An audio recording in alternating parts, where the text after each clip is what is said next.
నమస్తే, welcome to popcorn media entertainment. Tollywood hero Vijay Deverakonda నటించిన cinema Kingdom release కి దగ్గరలో ఉన్న సంగతి తెలిసిందే. ఈ మూవీకి సంబంధించిన అప్డేట్స్ గురించి తెలియచేయడానికి ఈ రోజు మనతో పాటు ఉన్నారు సీనియర్ జర్నలిస్ట్ హేమసుందర్ సార్. మరి సార్ని అడిగి ఈ మూవీకి సంబంధించిన అప్డేట్స్ గురించి అయితే అడిగి తెలుసుకుందాం. సార్ నమస్తే. సార్ నమస్తే అమ్మా. సార్, విజయ్ దేవరకొండ గారు నటిస్తున్న సినిమా వచ్చేసి కింగ్డమ్. ఈ మూవీ మనకి ఈ మంత్ వచ్చేసి జూలై 31st రిలీజ్ అవ్వబోతుంది. మరి ఈ మూవీ ట్రైలర్ రిలీజ్ అయింది. సో ట్రైలర్ రిలీజ్ అనేది మనకి తిరుపతిలో జరిగింది. సో మరి ఈ మూవీ ఎలా ఉండబోతుంది అంటారు సార్? అంటే ట్రైలర్ చూస్తే దాదాపు 2 నిమిషాలు 37 సెకండ్లు ఉన్నట్టుంది ట్రైలర్. అవును. దాంట్లో ఏంటంటే ఒక కానిస్టేబుల్గా ఉన్న అతని వ్యక్తికి, సూర్య అనే వ్యక్తికి ఒక అండర్ కవర్ ఆపరేషన్ అప్పచెప్పారు అనేది మనకు అర్థమవుతుంది. అంటే ఒక కానిస్టేబుల్గా గెటప్ చూసుకుంటే కానిస్టేబుల్గా ఉన్న వ్యక్తికి అతనికి ఒక ప్రాజెక్ట్, ఒక ఆపరేషన్ అప్ చెప్పారు. అంటే ఇప్పుడు ఈ సూరి అనే వ్యక్తి విజయ్ దేవరకొండ అనుకోవాలి. ఓకే. అతనికి నువ్వు కలవబోయే మనుషులు వేరు, అక్కడ ఉన్న పరిస్థితులు వేరు, ఆ ప్రదేశం వేరు అంటూ డైలాగ్ రూపంలో చెప్పించారు. కాబట్టి నువ్వు నీ ఇంటిని మర్చిపోవాలి, నీ ఉద్యోగాన్ని మర్చిపోవాలి, ఫ్యామిలీని మొత్తం వదిలేసేసి నువ్వు కొత్త ప్రపంచంలో అడుగు పెడుతున్నావు అని చెప్పారు. కాబట్టి ఆ కొత్త ప్రపంచంలో అడుగు పెట్టబోయే అక్కడ విలన్ గురించి కూడా కొన్ని ఇండికేషన్ ఇచ్చారు. అతనే శివ అనే వ్యక్తి ఆ టీంకి లీడర్ అని చెప్పారు అక్కడ.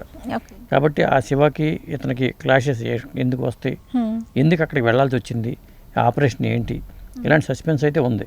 ఓకే సార్, ఇంకొకటి అంటే ఈ ట్రైలర్ చూసిన తర్వాత మనకు అనిపించేది ఏంటి అంటే లైక్ ఇది ఒక ఫస్ట్ మనకి ట్రైలర్ రిలీజ్ అవ్వక ముందు కూడా విజయ్ దేవరకొండ గారు చిన్న ప్రమోషన్లో అనౌన్స్మెంట్ చేశారనమాట. ఇది అన్నదమ్ములకి సంబంధించిన విషయము అండ్ స్టోరీ అని చెప్పేసి అని.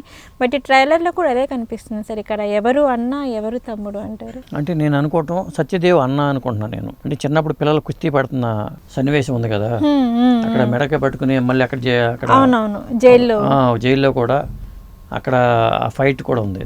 అంటే అప్పుడే రివీల్ అవుతుందా తన అన్న అనే విషయం ఏంటనే తెలియదు.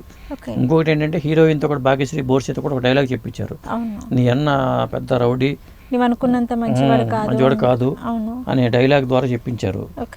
అంటే మొత్తానికైతే అన్నదమ్ముల మధ్యలో కాన్ఫ్లిక్ట్ ఏదో ఒకటి, అలాగే అతనికి అప్పచెప్పిన ఆపరేషన్ పెద్ద అండర్ కవర్ ఆపరేషన్ అంటేనే అవతల పక్క మరి ఏంటి శ్రీలంక శరణార్థుల కథ అనగా చెప్తున్నారు.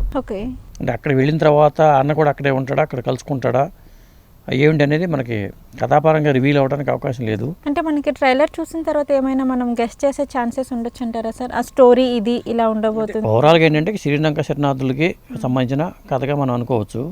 ఇతన్ని అక్కడ పంపిస్తారు, అక్కడ తన అన్న చిన్నప్పుడు అక్కడ విడిపోయి ఉంటారు. రెగ్యులర్ ఫార్మాట్ కథాంశం అన్నీ కాకపోతే కొత్తగా ఏదో ప్రజెంట్ చేసి ఉంటారు. గౌతమ్ తిన్ననూరు కాబట్టి డైరెక్టరు, అలాగే రీ రికార్డింగ్ పరంగా అనిరుద్ధ్ రవిచంద్రన్ కాబట్టి ఏదో కొత్తగా చూపించాలనే ప్రయత్నం అయితే ఖచ్చితంగా ఉంటుంది సినిమాలో కింగ్డమ్ మీద.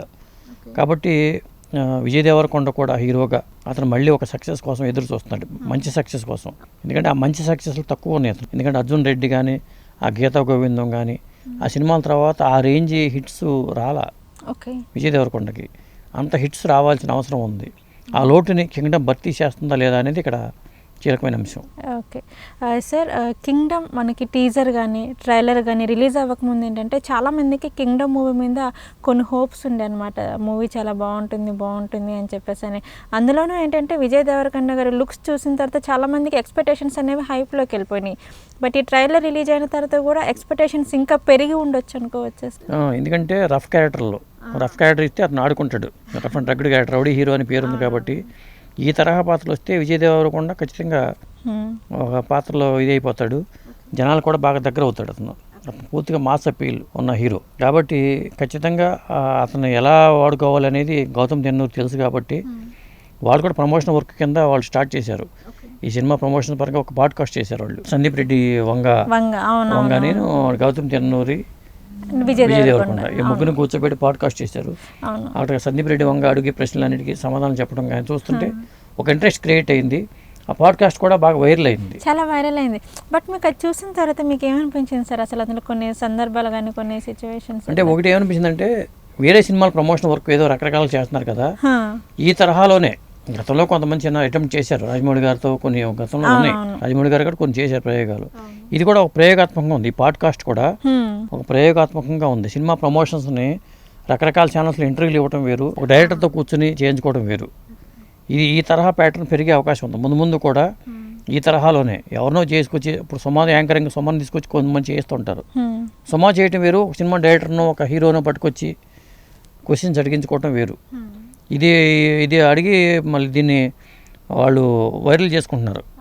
అది ఖచ్చితంగా జనంలోకి వెళ్ళడానికి ఈజీ అవుతుంది. వేరే మూవీ డైరెక్టర్ అంటే సో వాళ్ళ మైండ్లో ఇంకా క్వశ్చన్స్ అనేవి ఎక్కువ ఉంటాయి కదా. ఇప్పుడు ప్రభాస్తో సినిమా చేయబోతున్నాడు, ఆల్రెడీ అర్జున్ రెడ్డి అనే సినిమా చేసి ఉన్నాడు.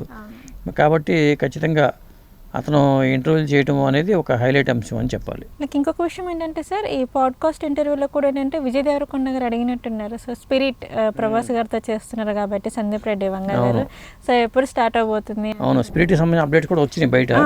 సెప్టెంబర్లోనే ఈ సినిమా సెట్స్ మీదకి వెళ్ళబోతుందని తెలుసు. యానిమల్ లాంటి సినిమా డైరెక్ట్ చేసిన డైరెక్టర్ వీళ్ళని కూర్చుని చేసేయంటే ప్రమోషన్ వర్క్లో భాగమే. చాలా అది కూడా వైరల్ అయింది. ఆ ఇంటర్వ్యూ ఇంకా బాగా హైప్ ఇచ్చింది, వైరల్ అయింది. అవును, బాగా సినిమా ట్రైలర్ ద్వారా వెళ్ళటం వేరు, వాళ్ళు ఈవెంట్ కూడా తిరుపతిలో పెట్టడం కానీ, తిరుపతి వెంకటేశ్వరస్వామికి ఈయన మొక్కుకోవటం ముందు విజయ్ దేవరకొండ, నువ్వు ఈ సినిమాని హిట్ చేస్తే నన్ను కూర్చోబెడితే నేను ఎక్కడికి వస్తాను స్వామి అంటూ. అది ఎందుకంటే వెంకటేశ్వర స్వామికి ఆయన విన్నవించుకున్నాడు విజయ్ దేవరకొండ. మరి ఆయన కరుణా కటాక్షాలు ఈయన మీద ఎంతవరకు ఉంటాయి, ఈ సినిమా మీద ఎంతవరకు ఉంటాయని చూడాలి.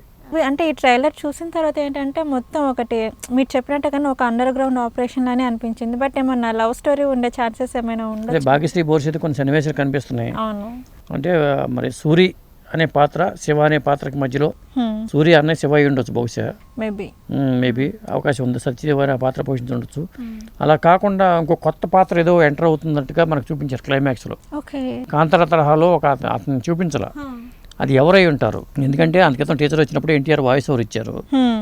ఒకవేళ ఆ పాత్ర ఎవరై ఉంటారు, ఒక షేడ్లో కనిపించే పాత్ర ఎవరై ఉంటారు అని చర్చ కూడా నడుస్తుంది. అంటే క్లైమాక్స్ కూడా ట్విస్ట్ ఉండే ఛాన్సెస్ ఉంది. అని ఎవరు ఆ పాత్ర పోషించింది ఎవరు అనేది డెప్త్ ఉన్న పాత్ర. ఇది ఒక హైలైట్ అంశం అని చెప్పుకోవచ్చు ఈ ట్రైలర్లో. సార్ ఇంకొకటి ఏంటంటే సార్, ఒక ఇంటర్వ్యూలో అనుకుంటా నాగవంశీ గారు అన్నారు, ఎందుకంటే ఈ మూవీకి ప్రొడ్యూస్ చేసింది నాగవంశీ గారు కాబట్టి పార్ట్ 2 ఉండే ఛాన్సెస్ ఉండొచ్చు అన్నట్టు ఒకటి వచ్చింది కదా సార్. అంటే దీనికి పార్ట్ 2 కూడా ఉంటుంది సార్? అంటే ఈ మధ్యన ప్రతి సినిమాకి కూడా ఒక లీడ్ వదులుతున్నారు కాబట్టి ఇందులో కూడా ఒక లీడ్ వదులుతారు. అవకాశం కుదిరితే కంటిన్యూ చేస్తారు, లేకపోతే చెప్పుకుంటారు. సినిమా హిట్ అయిందనుకో ఆటోమేటిక్గా దీనికి చేయొచ్చు. కింగ్డమ్ అనేది ఆ సబ్జెక్ట్ పరంగా సబ్జెక్ట్ డిమాండ్ బట్టి వెళ్తారు, వెళ్ళే అవకాశాలు ఉంటాయి అట్లా. సార్ మొత్తానికి మ్యూజిక్ పరంగా ఎలా ఉందంటారు సార్ అనిరుద్ధ రవిచంద్ర? ఖచ్చితంగా అది బీజిఎం అయితే అద్భుతంగా ఉందని చెప్పాలి. ఎందుకంటే అనిరుద్ధ రవిచంద్రన్ మరి నాకు తెలిసి ఆయన ఫస్ట్ టైం ఈ కాంబినేషన్లో చేస్తున్నారు కాబట్టి ఒక మంచి బీజిఎం అయితే ఇచ్చాడు ఆయన. ఆ లాస్ట్లో మన రవి ఉన్నాడు కదా, సాయి కుమార్ బ్రదర్ రవి, ఆ పాత్ర కానీ ఆ పాత్ర తర్వాత వచ్చే ఇంకో కొత్త పాత్ర ఏంటి అనేది ఒక క్యూరియాసిటీ అయితే పెంచింది ఆ ట్రైలర్ చివర. సార్ ఈ మూవీ విజయ్ దేవరకొండ గారికి ఒక టర్నింగ్ పాయింట్ అనుకోవచ్చు సార్, ఎందుకంటే ఇది pan India movie. But story చూసుకున్నా కానీ మనకి కొంచెం ట్రైలర్లో చూస్తే కొంచెం డిఫరెంట్గా అనిపిస్తుంది కదా సార్. అవును, అదే హిట్ అయితే మాత్రం ఖచ్చితంగా టర్నింగ్ పాయింట్ అని చెప్పాల్సి వస్తుంది. హిట్ అయితే మాత్రం ఖచ్చితంగా టర్నింగ్ పాయింట్ అవుతుంది. అంటే అతను కూడా ఎదురు చూస్తున్నాడు, ఇప్పుడు ఎంతో కాలంగా ఒక హిట్ కోసం ఎదురు చూస్తున్నాడు. ఆ లోటు అనేది ఈ సినిమాతో భర్తీ కావచ్చు అనిపిస్తుంది. ఎందుకంటే ఆ మధ్యన వచ్చిన లైగర్ తర్వాత ఖుషి కొద్దిగా మాదిరిగా అనిపించింది. తర్వాత వచ్చిన సినిమాలు కూడా అది తర్వాత వచ్చిన సినిమాలు కూడా అనుకున్న ఇది రాలా. ఇప్పుడు ఫ్యామిలీ హీరో సినిమాకి వచ్చింది కదా, ఫ్యామిలీ స్టార్ అనేది, అది కూడా అనుకున్న ఈ రాలేదు. కాబట్టి ఖచ్చితంగా అతని హోప్స్ అన్నీ కూడా విజయ్ దేవరకొండ హోప్స్ అన్నీ కూడా ఈ సినిమా మీదే ఉన్నాయి. అతనికి మంచి హిట్ కావాలి, ఆ లోటుని ఈ సినిమా భర్తీ చేస్తుందని అనుకుంటున్నాను నేనైతే. సరే, ఇక మనము ఫైనల్గా ట్రైలర్ మీద చూసుకున్నట్లయితే ప్రజెంట్ అయితే ట్రైలర్ ట్రెండింగ్లో ఉంది సార్. సో మనకి ఇంకా ఈ మూవీ రిలీజ్ అవ్వడానికి 2 days ఉంది కాబట్టి మరి ఎలా ఉండబోతుంది అంటారు? ఇప్పుడు బుక్ మై షో ఆల్రెడీ అవును టికెట్స్ స్టార్ట్ అయినాయి. మరి ఈ సినిమాకి సంబంధించిన ఖచ్చితంగా 31వ తారీఖుని అంటే హరిహర వీరమల్లు డ్రాప్లో పడిపోయింది. ఇక కలెక్షన్స్ వరకు అది డ్రాప్ అవుతున్నాయి. ఇది కొత్త సినిమా కాబట్టి, ఈ వారం రాబోయే సినిమా కాబట్టి వీళ్ళ ముందు అనుకున్నది ఇప్పుడు 4వ తారీఖు అనుకున్నారు, కానీ ముందుకే జరిగిన డేటు 31నే వచ్చేస్తుంది సినిమా. కాబట్టి బుక్ మై షో కూడా చాలా బిజీగా ఉన్నాయి. ఒక క్రేజీ ప్రాజెక్ట్గా చెప్పవచ్చు ఇది కూడా. ఓకే సార్, కింగ్డమ్ మూవీకి సంబంధించిన అప్డేట్స్ గురించి అయితే మాకు చాలా క్లియర్గా ఎక్స్ప్లెయిన్ చేశారు. Thank you sir. Thank you అమ్మా.